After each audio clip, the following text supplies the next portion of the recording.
Y estamos de regreso aquí en Cuesta Arriba, Salud Financiera, como todos los días a las 12 del mediodía en el 8.3 de Televisión Abierta. Y recuerde que también vía streaming nos puede sintonizar a www.unife.mx. Ahí le dan la sección de streaming en su dispositivo móvil, en su computadora, nos puede sintonizar de lunes a viernes. Y bueno, retomando todavía más de estas pláticas bien interesantes con empresarios, con gente que sabe de la economía y sabe cómo se maneja la economía. También platicamos hace algún tiempo con José de Jesús Rodríguez Cárdenas. Él es el presidente de la Cámara Nacional de Comercio de la Ciudad de México y también, bueno, pues cómo se encuentra el comercio de la Ciudad de México, más o menos cuál es el entorno que ubican los comerciantes, qué es lo que les hace falta, los principales retos, tanto para 2023 en cuanto al cierre y también lo que se percibe hacia 2024. Vamos a ver esta charla con José de Jesús Rodríguez Cárdenas, presidente de la Concanaco Ciudad de México. Vamos a ver. Primero, agradecerte mucho la invitación, te saludo con aprecio, con afecto, también saludo a todo el auditorio y agradezco esta invitación porque podemos compartir con el auditorio lo que está sucediendo en la Ciudad de México respecto a lo que ya has mencionado, a la economía, a los negocios. Contador, primero, y para poner en contexto y para las personas que nos están viendo en este momento, que digan qué es la Cámara de Comercio de la Ciudad de México, qué representa, por qué es importante, platícanos un poquito de ello. Bueno, primero es un orgullo para mí compartirles a todos ustedes que nuestra institución es la institución más antigua en América Latina. Creados en 1874, una institución longeva, pero también activa y vigente. Somos la cámara más grande, también debo de decirlo con mucho respeto y humildad, no se piense que hay soberbia en este comentario, sino somos la cámara más grande porque estamos ubicados en la ciudad en donde está la economía del país textualmente situada. Representamos a 452,000 unidades de negocio, no quiere decir que sean nuestros socios, pero nuestros socios rebasan los 45,000 socios empresarios que están desempeñando su actividad en esta ciudad, mi querido Carlos.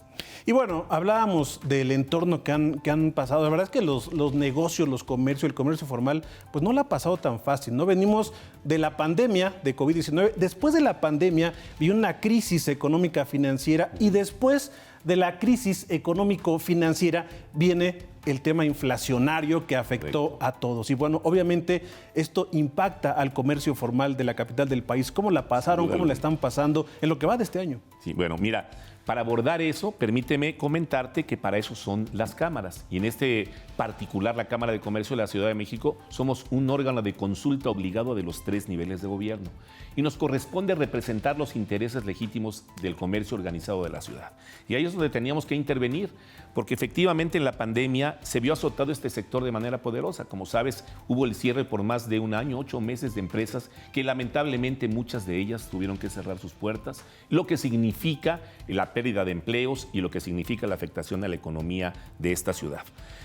Sin embargo, bueno, tiene una característica el comercio y la Cámara impulsa y ayuda en ello. Porque muchas de las empresas cerraron lamentablemente porque no tenían otra ventana o canal de venta para poder comunicarse con su público, con sus clientes. Y esto era que muchos no estaban incorporados en las tecnologías, en un e-commerce, para poder vender a través de las plataformas. La Cámara se encargó particularmente de ayudar, de incorporar las tecnologías a estas microempresas y que pudieran tener otros canales de venta que permitieran su sustentabilidad y sostenibilidad. Y en esto, bueno, pues tiene también una característica el comercio. Somos totalmente creativos y resilientes.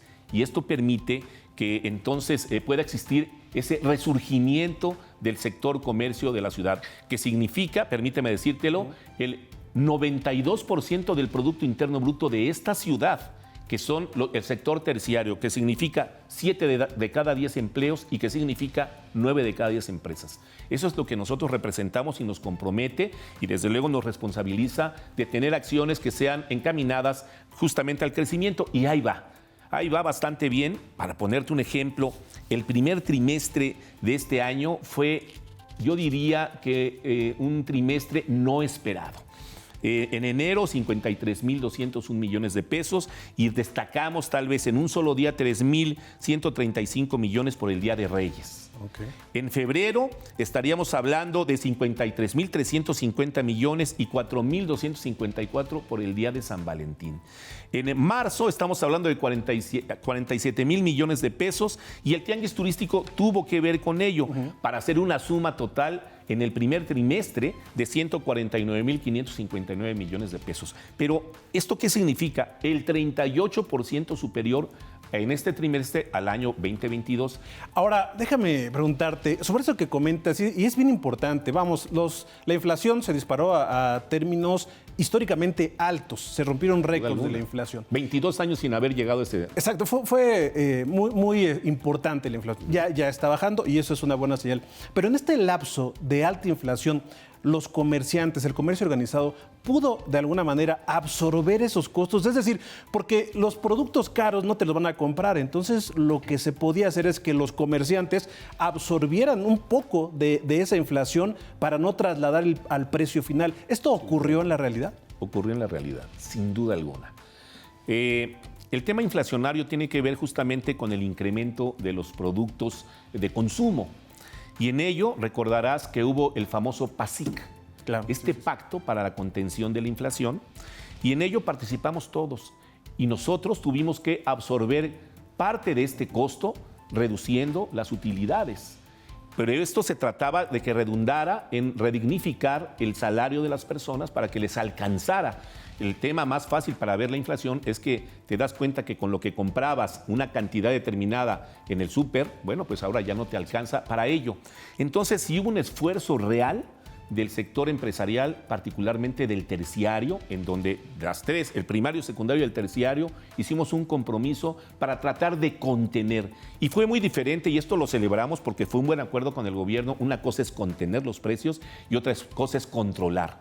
Cuando controlas los precios, entonces se vuelve imposible transitar por ello, porque viene el mercado negro, es decir, yo no puedo vender por debajo de lo que me cuesta, y entonces viene un mercado negro, particularmente en productos de consumo alimenticio, en donde pues se suben los precios, ya no hay escasez. Cuando hay escasez sale el mercado negro, pero no tienes la garantía de que cumpla con los estándares de calidad y ello genera un desastre. No, aquí hubo un pacto que me parece que todos estuvimos conscientes de ese reto y hoy los resultados están a la vista. ¿Cómo ves tú el tema de, además no se puede separar el ambiente político con el ambiente económico? Y bueno, pues estamos ya en unas, no se les llama campañas, pero bueno, estamos en un proceso electoral adelantado, tanto del partido en el poder como de la oposición. ¿Tú cómo ves este clima en cuanto al comercio? Porque se vislumbra que va a ser una campaña muy tensa. Entonces, ¿cómo ves, cómo puede influir el ambiente económico en temas políticos y la parte del comercio organizado? Son dos temas poderosos que sin duda alguna, Carlos, influyen. El primero es que la percepción de la gente alienta o desalienta la inversión. Si empieza a haber revueltas sociales, si empieza a haber temas complejos, si empieza a haber asesinatos, como estamos viendo, esto lo que quita es el Estado de Derecho. El Estado de Derecho ahuyenta la inversión y también ahuyenta el consumo. Entonces, esto sería desastroso. Nosotros tenemos que estar mirando para tratar de que esto se haga de manera pulcra. El adelantar, porque es un adelanto de las campañas, lo decimos con mucho respeto, pues también tiene su incidencia. Entonces, también existe un desgaste de la propia sociedad.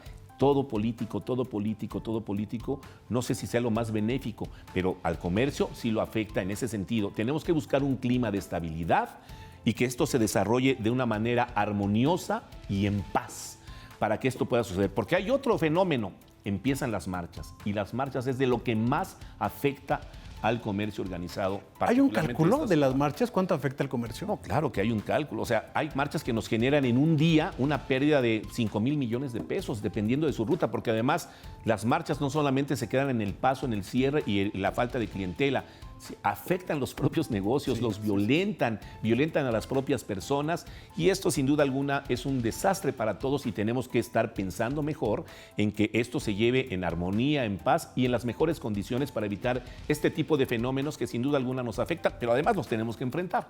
Y también es una buena oportunidad, como te lo decía, es el momento en que el sector organizado comercial pueda compartir sus inquietudes y necesidades con los candidatos y los comprometa también a que pueda transitarse en dado caso de que queden ellos electos, en que podamos hacer un buen trabajo en conjunto.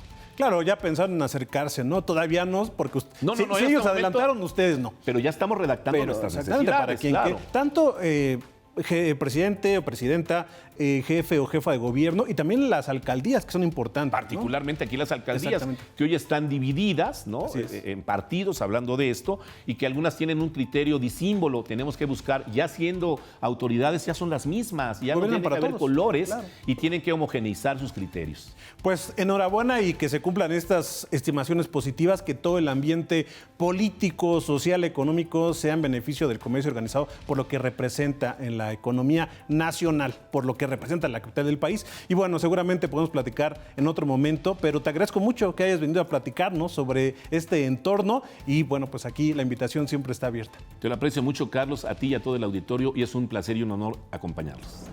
Pues esto es lo que viven los comerciantes formales, y este es un tema bien importante porque un gran reto, no solamente para el comercio, sino en toda la economía del país, es llevar a la formalidad a todos los que se encuentran en la informalidad. ¿Por qué? Bueno, porque casi una cuarta parte, más de una cuarta parte del Producto Interno Bruto que se genera en el país, lo genera la economía informal. Si eso se involucra en la formalidad, pagarían impuestos, generarían más empleos y los empleos tendrían mayor seguridad jurídica. Eso es lo que viven los empresarios, sin duda todo un tema.